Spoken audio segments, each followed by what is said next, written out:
Hey everybody, I'm Rosalind, your friendly neighborhood landlord. Don't worry, I won't bite. Hey everybody, I'm Rosalind Resnick, the host of Your Friendly Neighborhood Landlord, the podcast where tenants and landlords talk about issues, break down barriers, and hopefully find some peace in this crazy world of ours. You'll learn how to find a landlord you can trust, how to save money on brokers' commissions, how to get your landlord's attention, and so much more. Welcome to the show. Today our topic is holiday gifts, and what I'm talking about today is whether to tip the maintenance staff that services your building, which workers to tip, the super, the porter, the elevator guys, the handyman, and the toughest question, how much to tip each one. So, long story short, as a renter, you are under no obligation by law to tip any of the people who work in the building. You pay your rent, that's where your obligation begins and ends. And there's a lot of landlords like me who tip our staff, who tip their staffs directly. So I'm a generous person. I'm a New Yorker. Our staff works really hard throughout the year. So every year I host a holiday party, which I just did when I was back in New York. And I tip my property manager, my super, my handyman, my plumber, my carpenter. So I've got all my bases covered, and so would you if you were one of my tenants. Having said that, my tenants are very generous people, and they understand how hard everybody works. All of the service professionals who save the day when there's a heating outage, when the AC doesn't work, and just like the normal problems that somebody might have when they lock themselves out or when they need help with their garbage or something like that. So my tenants, I typically send them a little email reminder, text message reminder, but they typically tip our staff that works so hard to service their apartments all year long. But you obviously, as a tenant, you might live in a different kind of building. There might be all kinds of variables. So it's perfectly fine for you as a tenant to decide, you know what, money's tight this year and I've got to buy presents for my family, my friends, and therefore, I can't really be expected to come out of pocket to tip the maintenance staff as well. Having said that, I strongly encourage you to do it, not just because of the spirit of the holiday season, but also because these are people who they get up early in the morning. They work very hard. They're doing tough physical labor. One of the things about being a super, being a porter, running an elevator, being a carpenter or a handyman is that this is not the kind of job that can be done virtually, right? So it's all a matter of going to the job and lugging heavy beams, heavy pipes. Construction is not easy. So my view is that, yes, even if your landlord or the owner of the condo that you're renting is tipping the maintenance staff anyway, I would strongly encourage you as a tenant to dig into your pockets and tip these maintenance staffers as well. So the question I always get is, how much should I tip? Right? I mean, that's always the question in New York. I mean, there's been a number of articles that have been written about this, but it really depends on a lot of things. I mean, for example, obviously it depends on your budget. It depends on the size of your apartment. I mean, if you're, New York, like the typical, even the smallest apartment might rent for like $3,000-$4,000 a month. But wherever you live in the country, obviously, if you're paying $1,500, $2,000 a month for an apartment, nobody would expect you to tip the super $500, right? So obviously part of it has to do with your budget, the size of your apartment. It also might have to do with how many years you've lived in the building, right? I mean, if you just moved in a few months before Christmas, that might be one thing. But if you've been living there for 5 or 10 years, then you probably have a relationship with the staff. You know them, they know you, they're there for you. Whenever you see a mice or there's a leak, they're running to the rescue at midnight or Christmas Eve or 4th of July or New Year's. So these are people that, I mean, they're not quite friends or family, but you've got a relationship and they know you by name. And these are the people in, who deserve a nice tip over the holidays because they're there for you. So anyway, think it over. But in my opinion, um, the maintenance man, the super, the porter, in the case of my buildings, because I own six-star townhouses, uh, this could be Lorenzo, our handyman, Tiger, our super, Jennifer, our property manager. If you've been in one of my buildings for 2, 3, 5 years, even longer, you have a relationship with these people that goes way back. And this is why um, a holiday tip is always appreciated.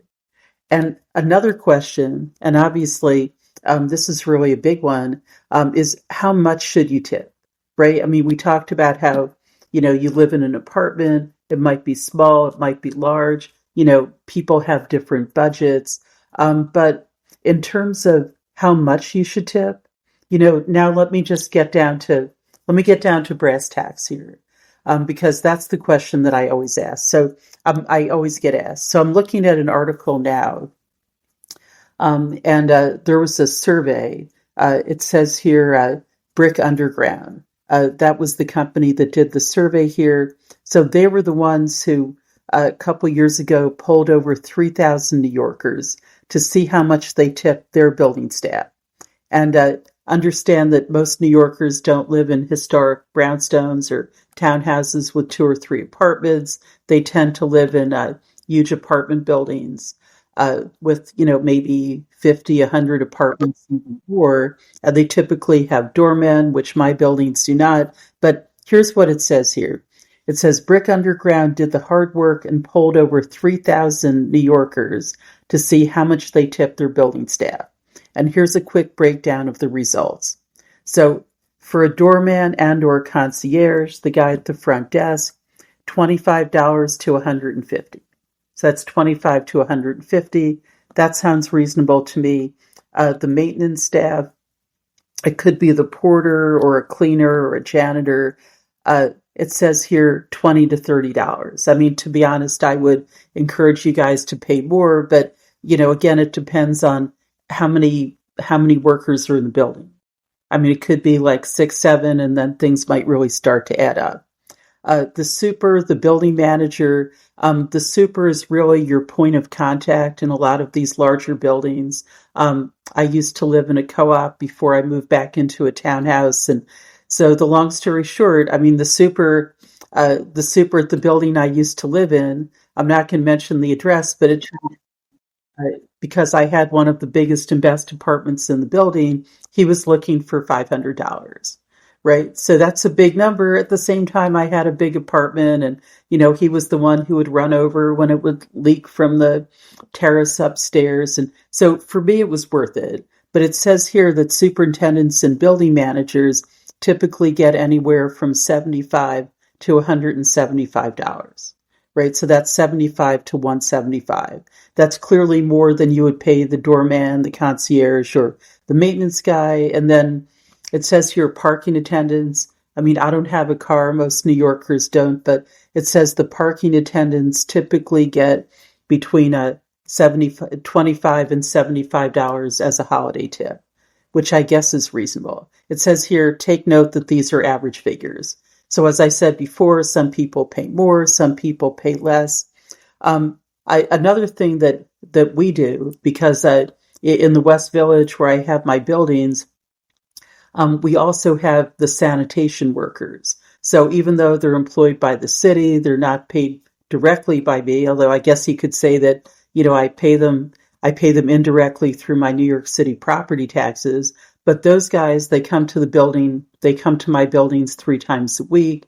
They pick up the trash, they pick up the recycling. So around Christmas time, I give Tiger, our super, like between $200 and $300 for each group of sanitation guys who comes and picks up the trash.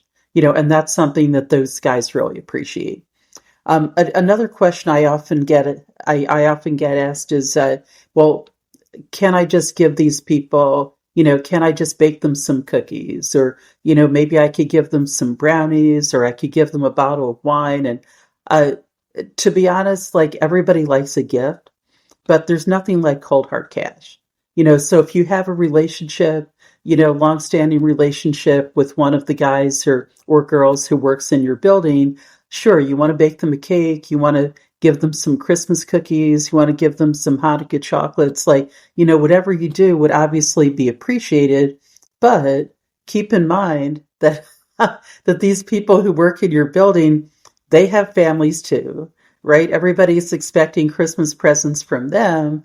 So I guess the long and short is that, $100 slipped into an envelope goes a long way towards building and maintaining that relationship that you have with them year round, right? So obviously everybody appreciates a gift, but in my experience, it's really cold hard cash that's appreciated more than anything else.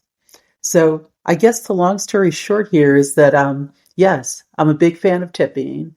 I don't look at it as like any kind of extortion or anything like that, because after all, like, you're the tenant, you're not the owner. But having said that, I just feel like, the economy's doing well for right now.